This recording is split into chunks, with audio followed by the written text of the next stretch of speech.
Kape muna tayo kasi may mainit po na balita ngayon na mas mainit pa po dito sa kape na iniinom namin.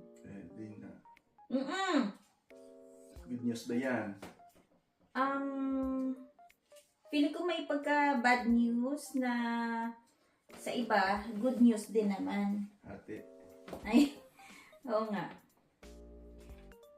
Eto, may ano po ako. May kodigo po ako.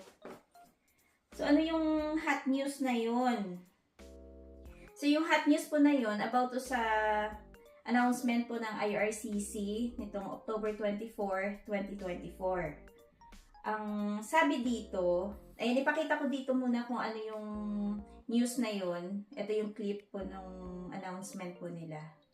When it comes to Canada's permanent immigration targets and aligning them to our economic needs, I'm here to announce and confirm that the current plan reduces next year's projections from 500,000 permanent residents to 395,000, a net reduction of 105,000 permanent residents immediately in 2025.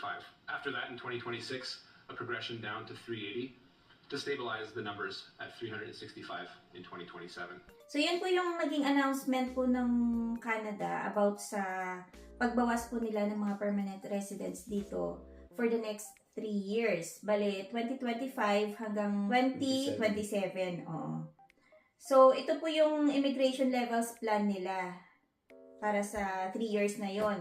Sa 2025, kasi yung target po nila is 500,000 na permanent residents for ganong year. Canada. Oo. So, ang base dito sa panibagong announcement, magiging 395,000 na lang, which is, ang difference is 105,000. So, malaki yung binawas talaga. Pero mo 105,000 out of 500,000 sana na target nila. Pero hindi pa rin ganun kasama kasi At least meron pa din, diba? halos ano lang, Ilang percent?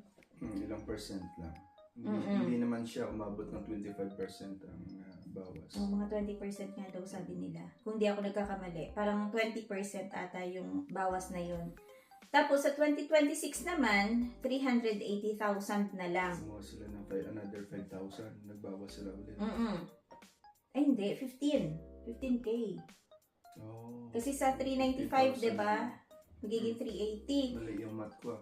Tapos sa 2027, 365 na lang. So bakit ba nila pinapatupad yung gantong policy? Yung reason pa nila is yung housing crisis tsaka yung affordability dito sa Canada. Dahil nga 'di ba nung pandemic, nag-welcome sila ng maraming tao from other countries para pumasok dito sa Canada kasi 'di ba kinulang yung mga workers. So, ayun, dumami yung tao dito hanggang sa nagkaroon ng housing crisis yung Canada.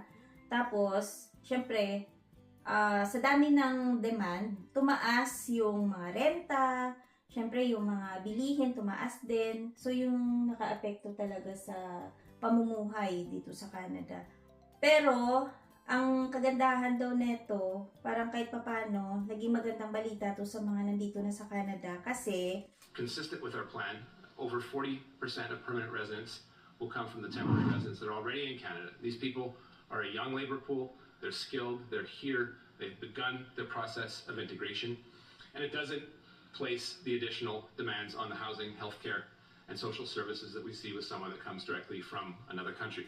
ayun dito sa announcement, parang paborito sa mga nandito kasi, yun nga, parang sila yung mabibigyan ng chance Priority para sila. priority sila na magkaroon ng chance para sa permanent residency. So, sino-sino yung mga to na mga nandito na sa Canada? Sila daw po yung mga foreign workers na nandito na merong mga LMIAs, tapos yung may mga post-graduation work permits. So, sila yung may chance na makapag-apply para sa permanent residency next year at sa sunod na mga taon. Kaya good news pa rin sa mga student na nandito na pala, ano? Oo, okay pa din. Kasi kung halimbawa makapagtrabaho ka ng trabaho na may pathway para sa permanent residency, kumbaga malaki pa rin yung chance mo na makuha mo yung residency mo dito.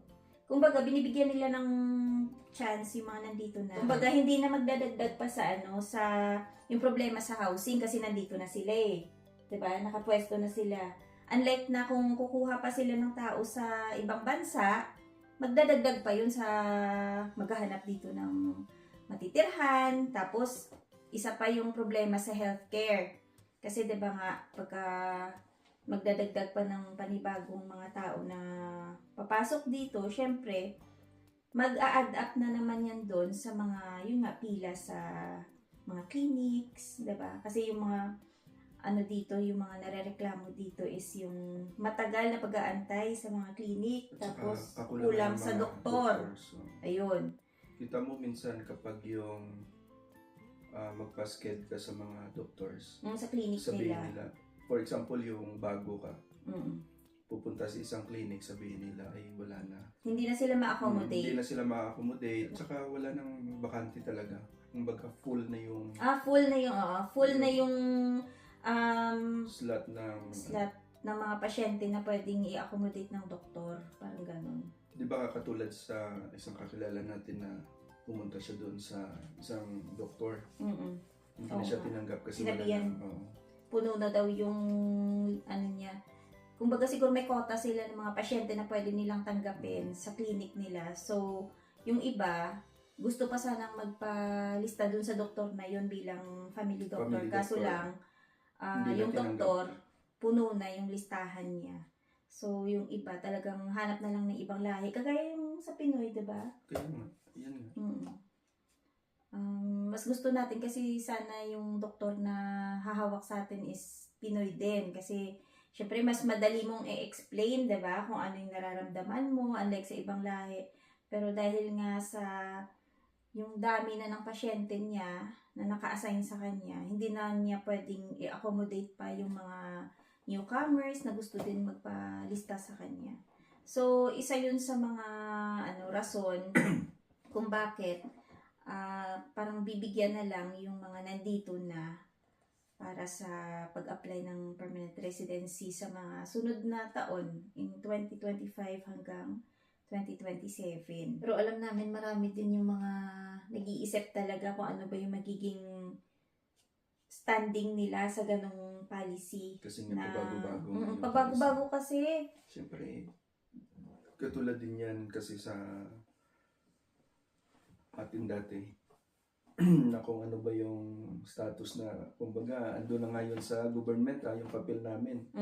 Pero nag-iisip pa rin kami kung i-approve ba or i-approve ba o hindi. Mm. I-deny ba o...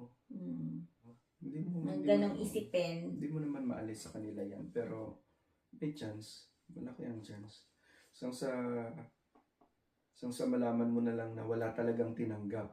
As in zero, di ba? At least yan, meron pa din. Merong 75%, more than 75% pa nagbawas lang talaga.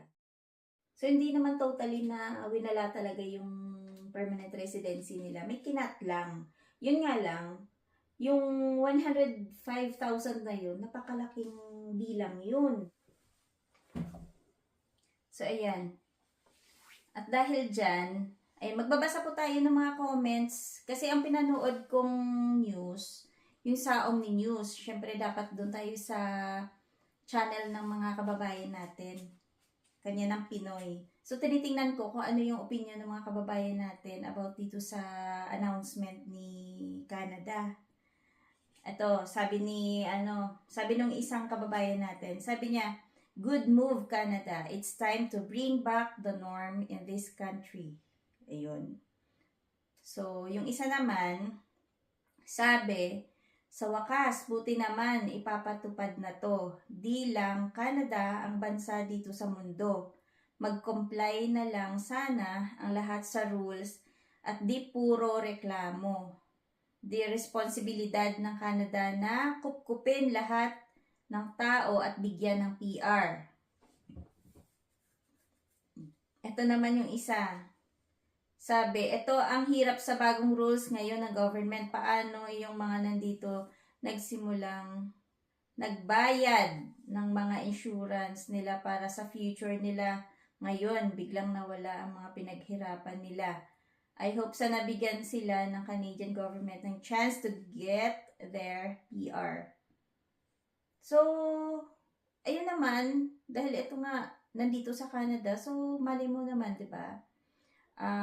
Sabi nga dun sa announcement na priority ng government na mabigyan ng chance yung mga nandito. So, habang okay pa yung trabaho mo at malay mo, 'di ba, magkaroon ka ng LMIA, so may chance ka pa rin na ma-PR. Ito yung sabi ng isa, ako ay Pilipino at natutuwa sa pagbabawas, pero di yun bawas kundi dagdag pa ng 395k. Tama. Binawasan lang yung target. Pero hindi talaga siya totally nawala, kundi ang instead na 500,000 na target nila, magiging 395. So, ibig sabihin, may dagdag pa rin talaga. May madadagdag pa rin na magiging PR. No? Kasi hindi naman yan para lang sa Pilipino. Lahat ng lahi na nandito na nag-aspire na magiging PR. So, ayun. Yung mga nandito po sa Canada, wag lang din mawalan ng pag-asa kasi habang nandito ka at malay mo naman, 'di ba? Yung work permit mo na yan ay magkaroon ka ng LMIA palang araw at ayun, magiging PR ka din. Pero panigurado po pagka halimbawa kayo ay nasa healthcare, science, technology, engineering, and mathematics, trade, transport, tsaka yung agriculture and agri-food na mga sector, yung trabaho po nyo. Ayun po, yan po kasi yung mga in-demand po dito sa Canada. So, malaking chance po talaga na ma-PR po kayo pag yun po yung magiging work nyo dito. So, ayan, good luck po sa mga kababayan natin na nandito sa Canada at yung mga papasok pa po dito na sana ay makuha yung goal nyo at yun nga ay magiging permanent residents din dito balang araw. At ayan, good luck sa lahat. So, ilagay ko po dito yung link dito sa description box ng binasa kong announcement ng IRCC. At maganda din po na yun, i-visit nyo po yung website ng IRCC para sa mga updates po nila at regarding din dito sa announcement nila ng October 24, 2024. Ayan. So, hanggang dito na lang po muna yung aming video for today. Maraming salamat sa palaging panonood. At sa mga hindi pa po nakapag-subscribe, please subscribe sa aming channel at ingat-ingat. Bye-bye. Happy weekend po sa lahat.